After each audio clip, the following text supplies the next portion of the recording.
So we're going to talk about forms today and in React and how it can be tricky because there's a difference between use state, trying to bind values to the form, also checking if that form value is changed, when to run use effect, and how not to run in this kind of like state update recursion cycle, which can trigger errors. So forms can be a little bit tricky. They're not as straightforward as they are, using traditional JavaScript. So we're going to talk through that. We're going to look through first a live example, and let's take a look at what we have for the notes for today. And looking at the notes, we're going to be first looking at a live example. So we'll actually look at the sign-up form at Zesty, and then we'll take a look at what some of that code looks like behind the scenes. Then we're going to get into talking about use effect, use state, and then just functions in general, because functions can be ran inside of both of these, use effect and use state, but functions can be used also to alter data, and it's going to be important to note that a form input on click, on hover, mouse over could trigger a function, but also when is use state and use effect come into play. And we're going to get into setting up a form, so we're going to set up a vanilla, let's say vanilla form, but we'll set up a plain form on the Next.js example site, and then we'll do error checking, and when we do error checking, we'll be mixing use state and use effect simultaneously, and then just talking about like the tricky parts of React. This is a part of React where it gets a little tricky, and if you're not used to running into it, like the first time I started using this, it was very confusing and not straightforward. So we're going to look to cover those topics and just actively talk about them. So let's first start by looking at a live example, and we'll cut into my working scene here. And we're going to go to Zesty.io, and we'll plug Zesty.io while we're chatting about it. But if you go to Zesty.io's main website, and I need to be in a screen where I'm not logged in. So let's try another incognito screen. I may be logged in through incognito. I am. Well, I know how to get to this form otherwise. So let's go to the back door to this form, and we'll be able to slide through it. So Zesty.io/join is it's a form for when people start up in Zesty, and when I'm in this preview environment, I can slide around it without clicking it. But basically, all these inputs here, these are, it's an interactive screen, but all these inputs trigger something that happens, right? And slide is along our journey. So we get to each one of these kind of act as like buttons that update the state behind the scenes. And we, based upon the state, we make decisions on what the next step is, or if they pass go, or how we choose to render specific things. So once we get through this particular part, we get to this form that only has 4 fields, and this is a user account creation form. And what it does is it takes this information, it verifies it, and then it sends the data to the API. So if I type in my name here, you can see the form is checking itself, and it doesn't like if it's too short. So the form has decided that 1 character is too short, but 2 is an okay length, and that's how it validates the name. So if I type my name in, and you see how I can feed this name too short here, which is nice, right? So I'm able to like give feedback if it's too short. So I'm actively checking the state of this value, and based upon the state of the value in my render, I'm using logic to output this form label. So I know, like, is the name too short? Yes, it is. Output this form label, and let's just go ahead and drop it down to nothing. And you can see this little helper text shows below, and it outlines the form. So you can apply different styling to the form, right, and do things to give a good response to the user, a good experience. So let's just fill out my name here, and then let's fill out more. Let's go with an email, and this is checking for email, right?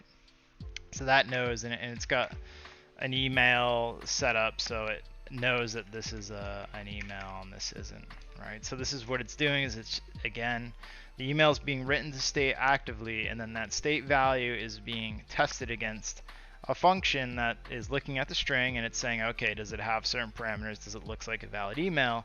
And then when it is a valid email, it's true. Then if you notice, the helper text stops showing. So if I delete that again, valid email required, and it's going to continue to say that until it recognizes the state has a position where the email is valid. So in traditional JavaScript, this would be done with like an on key up, and the state continues to change, and it checks it, and may do get element by ID and update that specific element. In the React world, we can leverage the state value and write a Boolean check to output the render. So it's a little bit more work to think through, but once you have it good, it makes rendering the view a lot easier and it's less messier. You don't have to have all these IDs checking at a specific time. And that's what we're going to work in getting to, is getting a form to that position. And same thing with password. And if you notice, password has a few different states that are being managed here. And between the states, it's showing this helper text here, and as I start to type out, there's a different helper text. And what we're going to do to improve this, and this is checking for different varieties of characters here. And so this has multiple string functions that are attached, and checking each one of these and combining them all in the end to know if it's valid. And then it also has this cool functionality where you can toggle to see your password or not, right? So again, just checking the state to see if it can see or can't see, toggling it back and forth. And then notice that the create account button, when all of these are done, the create account button becomes active. And how we do that again is we're just combining all these functions and the state to be like, is this good, is this good, is this good, is this good? If all four are good, then we can validate and show the create account button here. So as simple as this looks, it's very complicated behind the scenes, but it provides for a nice user experience and also the ability to expand the user experience pretty quickly, which is important to note. So forms are tricky, and they're really important. It's easy to just grab a form from a CRM and just grab the script and paste the script in and be like, okay, form's there. But if you really want to curate the user experience, creating a custom form is a big part of it. And kind of custom forms lend itself into the whole world of application development. Like everything is technically a form where you write input and you use that input to write to an API. So that is the example form we're looking at. If you do want to see this form code, it's the majority of the, if not all, the front end interface. Maybe there's very few of it. Everything is open source through Zesty. And I'm going to go just get exactly where this form code is, and I'm going to share that. So let me go find that. So I believe that is underneath marketing and the join app and sign up JSX. So I'm going to post the form code from the example here. And let's just scroll through some of this code and take a look at it. I'll make it a little bit bigger on screen. And you'll see it's running React. This is in Next.js. But still, just look at it as it's React at the end of the day. Next.js. This is a component that's being fed into a Next.js page view. But this is just pretty much React, with the exception of this cookies next, which is a cookies library specific to Next. But everything else is Material UI, and it's React, right? So you can see this is all the Material UI. You can see here, all of these are Material UI components that aren't necessary to build the view, but and then we have this use Zesty store, which is also not necessary for building the form, but this is custom to Zesty. This is custom to our design system. And then this is how we dictate cookies and the set cookies used when the user authenticates, and we set the value on the cookie. So really none of these would be needed when we build our example form out. It's just going to be this React, and notice how we're importing everything from React, and this is just a method so you can get access to use effect and use state without explicitly typing it, but it doesn't necessarily matter. And then if you look down inside of this code body, these are all the validate string functions that we have. So validate name, it just check the string length, and check string length is also a function because it gets reused multiple times. So it's just saying if it's greater or equal to 2. And check string for number, what this is doing is using regular expression to see if there's a digit. That's what the D stands for. And if there's a digit in the string, this returns a boolean of true and false. Check for uppercase. This is the also regular expression where it's saying anything capital A to capital Z. If it detects any of that, return true. Check lowercase, same concept, using regular expression. Anything lowercase a to Z, return true or false. And then validate password. If you see validate password and as I mentioned, all these functions are being chained together to create this giant truthy statement saying like if this is true, this is true, this is true, and this is true right here, then we're going to be good to go. So and these functions are used to dictate how the actual view is rendered. Oh, and then you can see our validate email here, which is this wild regular expression. I did not write this one. I copied it off of Stack Overflow. I'd suggest you do the same if you are looking for like a validate email, but if you, again, the code is out there, you can reference this one directly. So then there's a function that is password helper text, and this returns a component with just some text wrapped around it, and it decides how the text is brought back. And then we jump into our actual signup component here, which is the component that builds the base render of the signup component. Inside that component, we're storing values, a different way where we're storing a full object of values here. Which is different than you're probably used to. You're probably used to seeing a single line, like const this, set that is a single line. This one's actually setting which is a nice little handy thing to have access to, but you do access it differently, and we'll look at that. This function here is what hits our API. This won't be necessary in our example, but this is what, in the end, what we end up hitting to create a user. We have a handle change, and this is nice because with the set values as a full object like we have up here, the handle change is able to be more dynamic. So I could write one handle change that's going to work for any of the form inputs that I have. And it's clever is that it's using the target name of the form and the target value of the form to set it. So it makes it nice and clean. It's kind of like a one-liner. And this handle change can be applied to update the state from any of the forms as the form changes. And then there's validation fields, and these just check themselves to see what the valid state is off the bat. And then a check all valid, which is like this master truthy where there's multiple truthies, and look, I got a hanging semicolon there. And so these are the different functions that are being used, and then we get into submit form, and this is also running through all of this logic to decide does the form get submitted. So a little bit tricky. With the one that we end up creating will be much simpler. And then down here is the render, and what's important to point out is like there's this values weighting equals false, and if values weighting is false, it's going to show the form. And then if we scroll down a bit further, values weighting equals true, we're going to show a progress bar or progress like spinning circle. So these are the types of things that make, like, once you get all this set up, these controls are a lot easier to run on your render.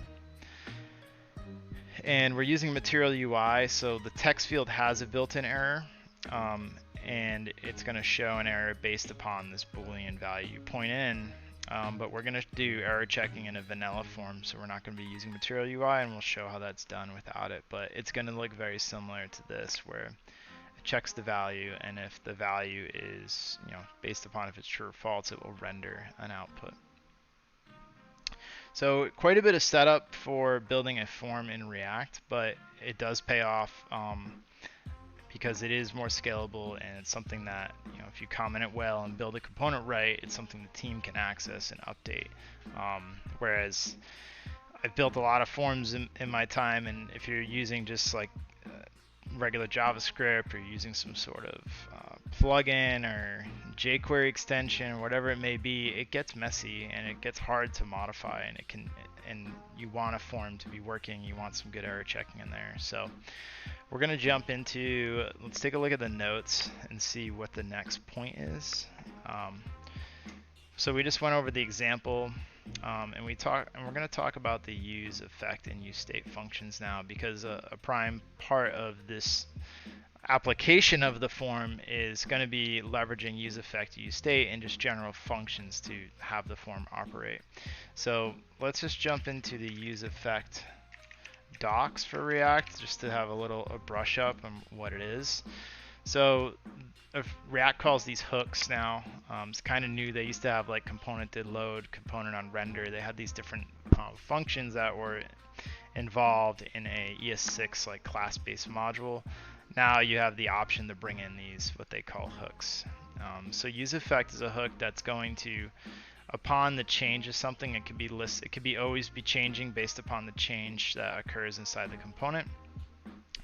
And this will fire, and it's gonna have this effect of firing at the client. So inside use effect is where you get access to the document, to the window body, and anything that was loaded, say in the global document of the project you're working on. So it's important to note for use effect is that essentially after the page is loaded, this is when the client is being updated, and this is when you have the opportunity to modify the client.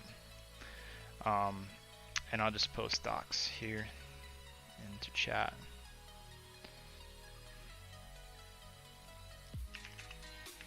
Oh, you like, hello Shady Boba. Glad to have you back, man. We've missed you. I feel like I haven't seen you in a few.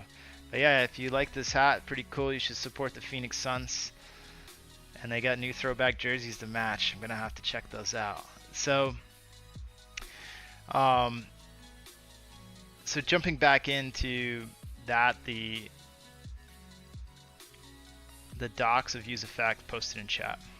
Okay, so now we're going to look at the use state, and again I'm just going to search use state React, and I'll post these docs in chat too, and we'll talk through use state. So state is pretty much you set your variables inside a component, and the state, React listens to the state and makes change based upon the state. So it's reacting to the change of the state. It's kind of like the name of React, right? Is that if these variables change, re-render the view. And this is what gives us access to the ability to use logic in the view and not have to connect all these IDs and elements and all that in this crazy stack of JavaScript, because it's really easy in JavaScript to set something up that's simple, but as you start adding layers and layers on top of just a vanilla JavaScript program, it can get quite complicated, and that's where React came into play. And React is it's pick your poison, right? There's a lot of ways to build on the internet. React is one, so we're just not going to talk about the pros and cons. We'll just focus on how React does it today. So going through use state, and the way we're using state in our example, we'll go back to it, is we're using a object and we're setting an object here. So values is this object, and when we actually set values, we're going to say like values.lastname. It could be done, each one of these lines could have turned into this line, for example, where it's just a single const for each one, but the way we're doing it in this example is for the full object. Alright, and then the other thing is just general functions that we're going to be working with, and there is no functions, they're JavaScript functions.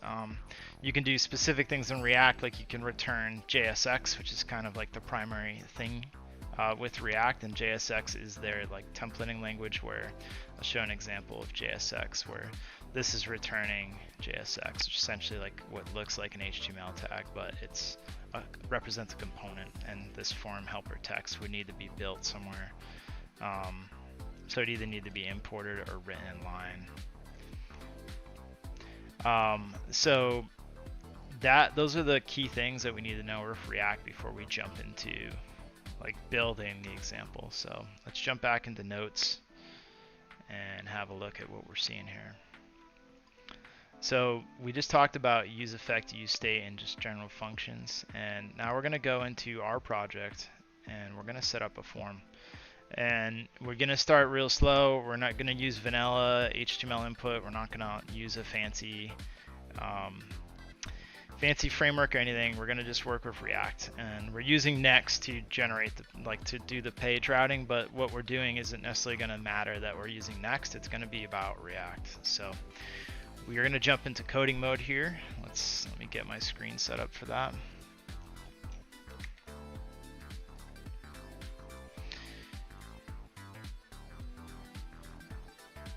And if anyone in chat has questions or want to ask, just feel free to ask questions and we can just openly talk about it.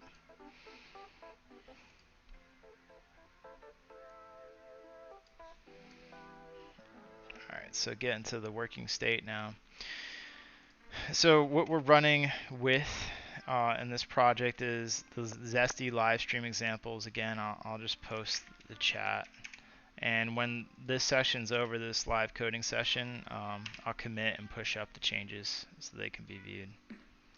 So it is a Next application, and we're using Zesty with it.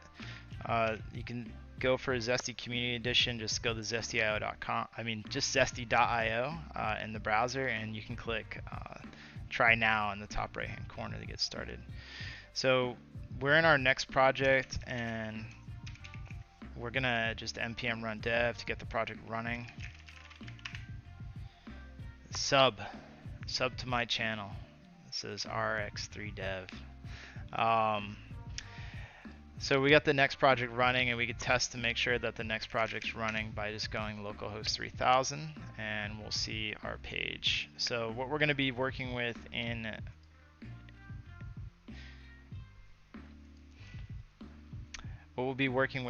Next is we'll set up a page, and we're going to just call it form example. So new file, form example.js. And what we're going to do is we're going to export default function just to get this page rendering.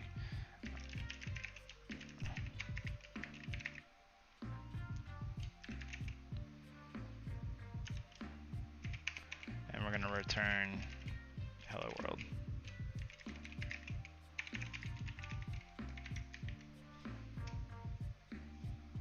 What am I doing? I am showing how to use state and effect to actively error check a form with React. That's what I'm doing, RX3. How are you today, RX3? Welcome to this stream. So right now we're setting up a page for us to work in, and this is where we're going to build our form. So let's just test that. So we called it form-example, so I'd expect form-example to load. Hello world. There we are. Okay, so this is the component that is rendering to the route form-example right now, and this is the component we'll be working in. We're going to start by importing React here.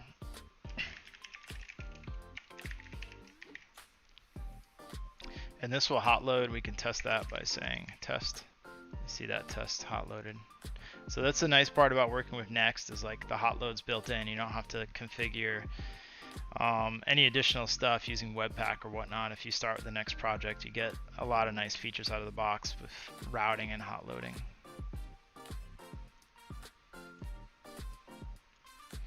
All right, so the first thing we're going to do is we're pretty much just going to output a form body, and we'll just type form here, and we're going to make an input, and we'll name this input name, and we are going to, you have to give the type of the input, and we'll give it text, and you can short close the input there. It's save, and now if we look in our render, we have that. And let's build a little bit more around it. Let's wrap it in a div, and let's give it a label as well.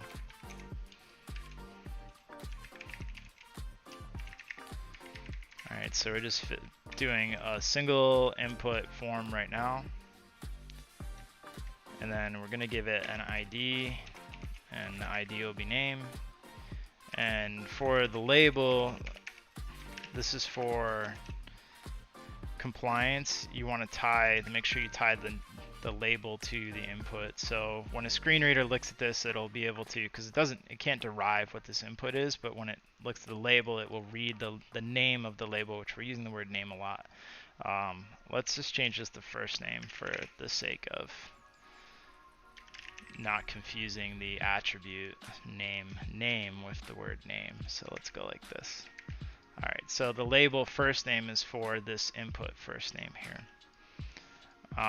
When you do that as well, it also means that if you click the label, it's going to highlight the form. That's just a behavior inside the browser. And if we were to drop this or just change that, right? Notice when I click the label, it no longer connects to the form. Just a nice little tidbit. So when you set this up, it's important to set this up in building a form. You kind of get that connection there, which is of value. All right, so we have our first div with a form and our first input on that form.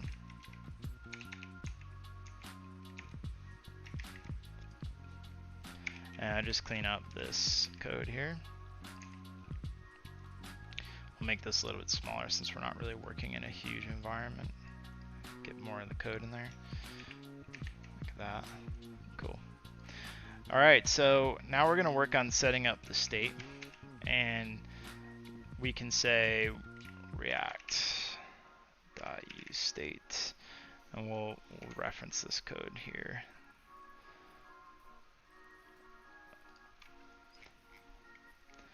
We're going to use it with the values setup that we had. So, and we're just going to work with first name right now. So we're going to have an object with a single line, first name.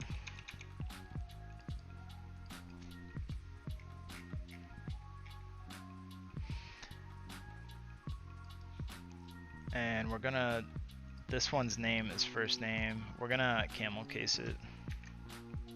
So just keep things consistent. And we're gonna do add the handler and key change here. So we're gonna add on key up. It's gonna handle this change and change the state.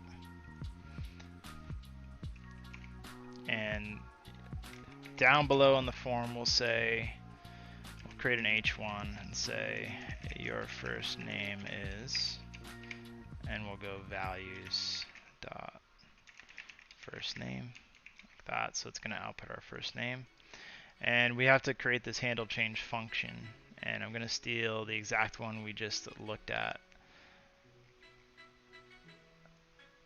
So very simple handle change function, which will be a catch-all. So this handle change function will look at the name of the input. So this one's written a little bit cleverly.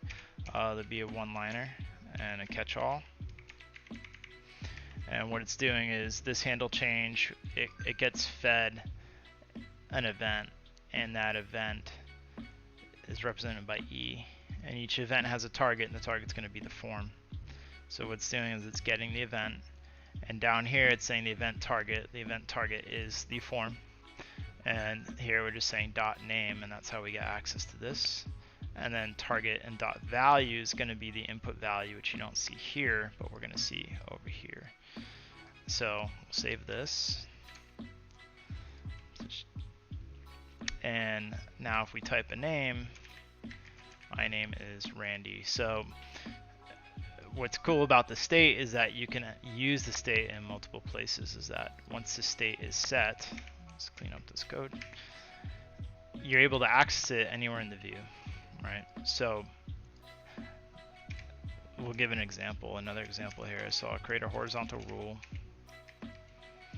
and formatting here really wants my return div to look like this. Let's just clean this up. I'll wrap it in a parentheses so we can have it cleaner.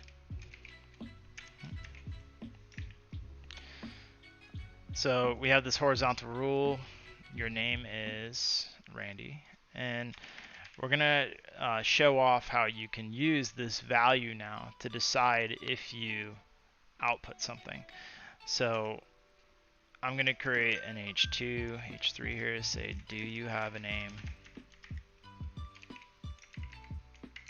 And we can do something like this. We could say, now we can say like values dot first name, and we can just do length is greater than 1, right? And then from here we can output H1 yes, right?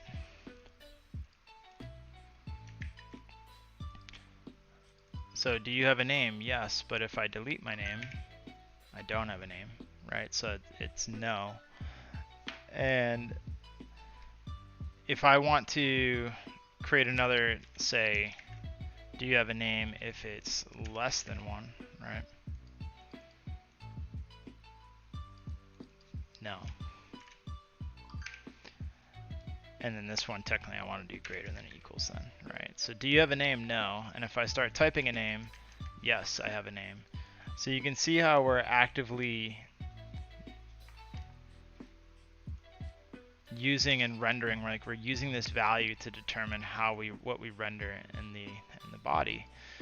So this can be used for validation as well, right? Because we're pretty much validating down here. We're using this as a Boolean, checking if the length exists, and we're responding. Do you have a name? Yes. Have a name? No. And we'll increase the size of this a little bit more for the chat. Yes, I have a name. No, I don't have a name. So the base is it's quite simple once you start doing it. So if we wanted to expand this, let's just tab this in here. If we want to expand this and now have a first name, last name,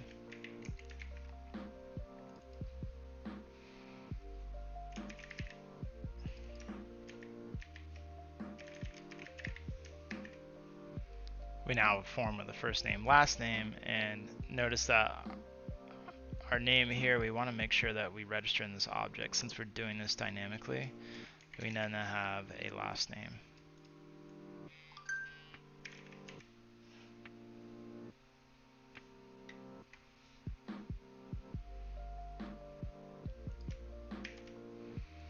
So do you have a name and last name?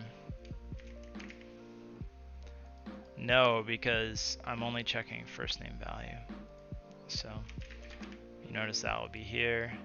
So now we can change your name is and get access to more values here.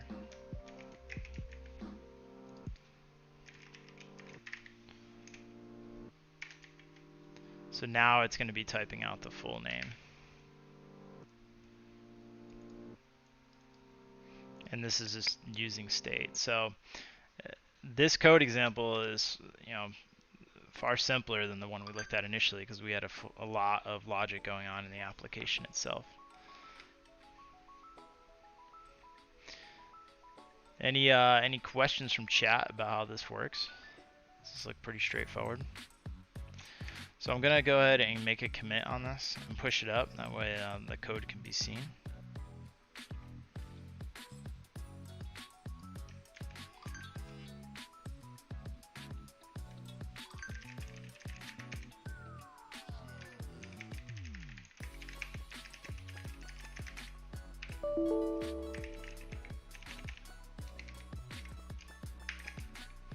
So we'll say form example with use state.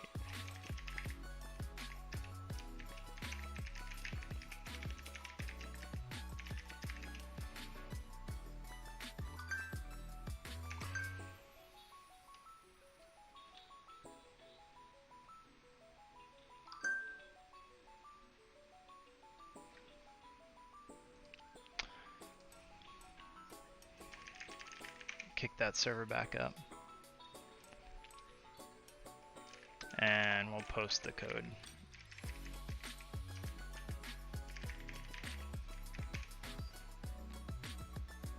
Let's go grab that code that just got pushed up.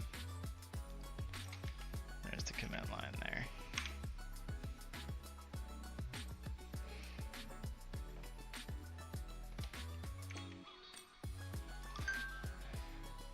All right, so we set up the form, and the next thing we're going to do is run through the error checking of the form and how we can, you know, choose the form as valid or not valid, right?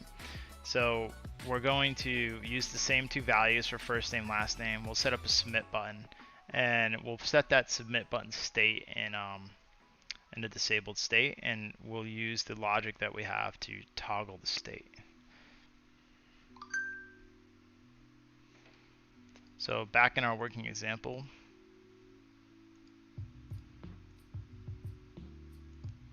somewhere over here. Okay, cool. Got our working example back up. And what we're going to do now is we're going to create an input that is a submit button.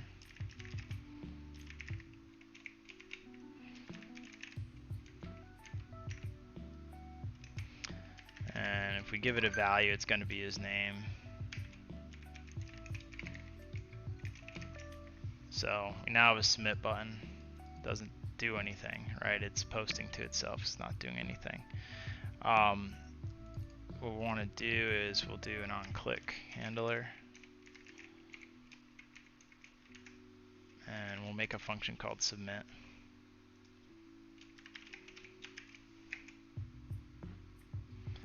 So we'll just say const submit.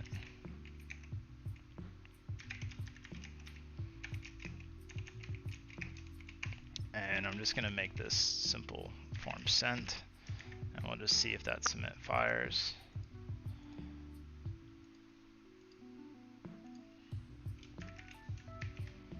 I think, yeah, so now we have that there, fires this function form sent. And that's how we'll just test to see if this state is being disabled. So we can just say disabled here, right? And now this button is no longer available. I believe if you type disabled equals false, I'll have to check that there. I think it needs to be something like this possibly. Yeah, so now it's not disabled. All right, and if I was to pass that true, it's going to be disabled.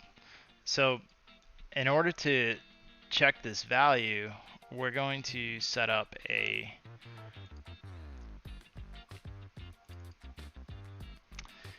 variable that checks if we're in a good state. So upon this handle change, we can also run and check, like, are these values any good? So we could do something like this. We'll say valid, and we're going to say valid equals false to start. So whatever you post in here is going to be your default value. So valid is a false here. And we're going to just pass in this value here.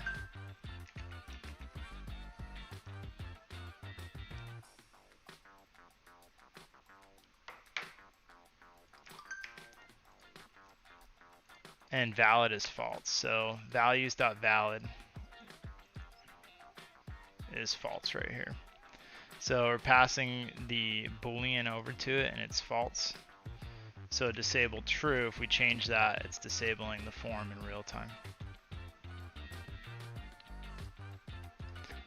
So what we need to do is change this, change the state based upon something that happens.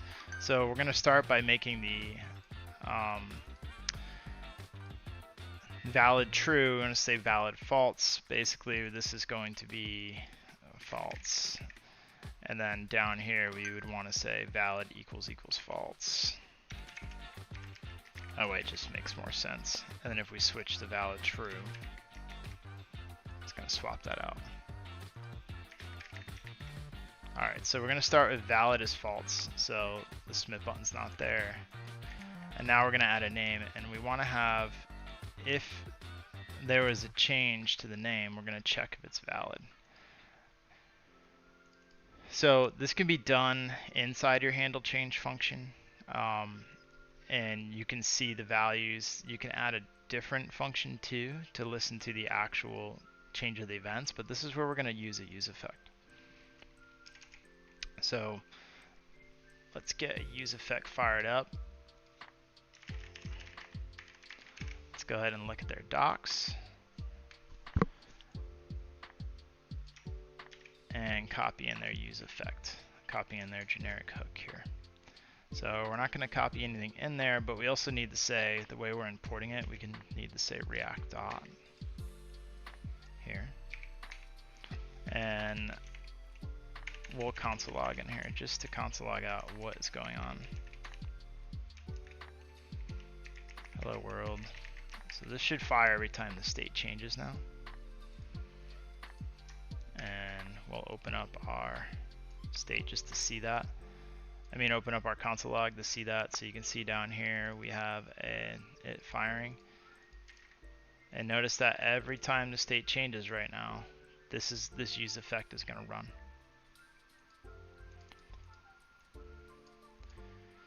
So if you were to change this with use effect, you can pass in, like, so example, values dot first name. And let's just see what happens here. So notice how use effect doesn't fire if I'm changing last name, but if I'm changing the first name, it does fire. So you can set up a use effect to listen to specific values that are changing in the state. This is very valuable because sometimes if you run use effect too many times, you don't want it firing all the time because it could be changing things you don't want changed. So we'll listen to first name and last name, so we'll be explicit with how we want our use effect and when we're setting up hello world. So now we want to pretty much update, we want to run a function, and that function is going to be, we'll build this function up here, and we're going to look at string length as the value. So we're going to say function check string length, and we're going to return, this is going to take a string, and we're going to return a string length. So check string length, so we'll pass a string and the length, and we'll say if string length is greater than length, so this will return a true or false. So if it's less than the length, it's going to return false. If it's greater than it, it's going to return true.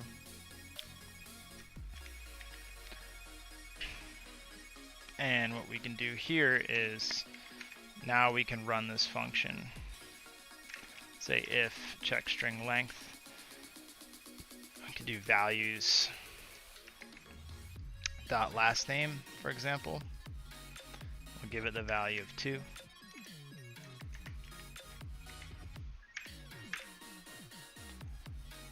And then we can output, if that's true, we're going to output hello world. So let's drop our values here, and we'll clear this. So first name's running, notice how that console log's not coming. So value 1, value 2, it's not greater than 2, value 3, we're now hitting it. So now check string length, is it greater than 2? Then it outputs hello world. So notice that it's only firing based upon my clause. So we're error checking now for the validation.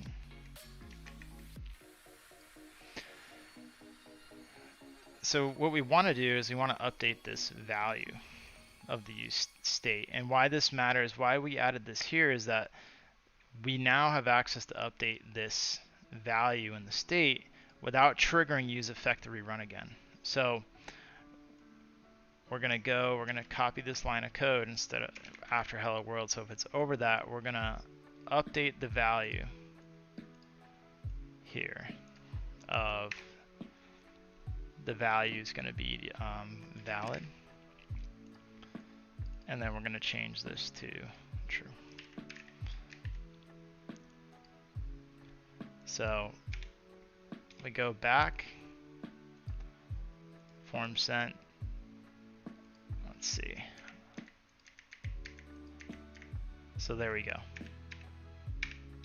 So that's how we check, and I guess we don't have a we want to do this set else here.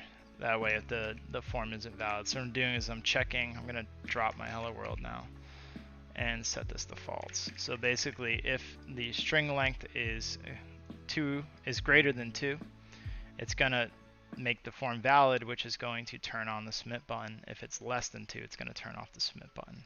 And it's only checking for the first name. So first name, Randy, last name. And notice that once I get past 2 characters, it's making this available and active to me. So we're actively using useEffect, listening to the specific values we want checked, which is first name and last name, even though we're only checking last name for now. And we are then modifying the state here, saying if the value is there, update the value of valid in the state to true, otherwise false. And since we're using valid to toggle the disabled state of the submit, that's how we're able to control whether the submit button is there or not. So what happens if, just for fun, and this kind of concludes the live stream, but what happens if we listen to valid here? So now we're listening to all 3 state values, but we're updating valid inside of here. So what should happen is we get into an endless loop, is that the second that this runs, it's going to update valid, and then it's going to see that valid updated, and it's going to redo it. So let's just see if we run into an endless loop here.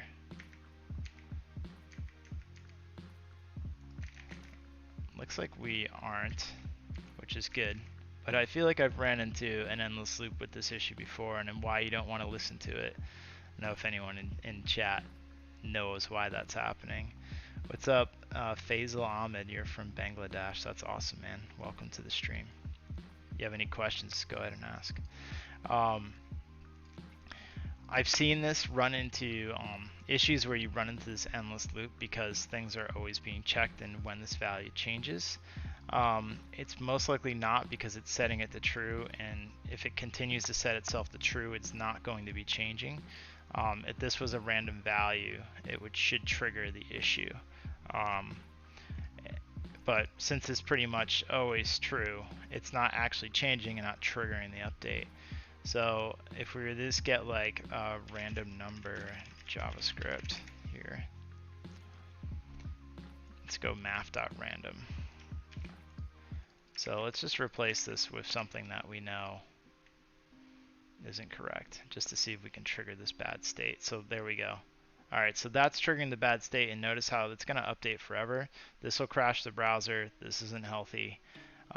So that's why you want to make sure. And if I was to ditch this, right, I'm not listening to valid anymore, I'm not going to run into this issue anymore. And that's the really good part to know why React is tricky, is that useEffect and useState are really important to be explicit when you're updating the state and only listening to the values you need. That way you don't run into an endless loop, and this can create errors and memory leaks and whatnot, and the program can be non-responsive. So I'm going to switch this back to the original code we had. If you guys learned something in that lesson today, I'm going to go back to false.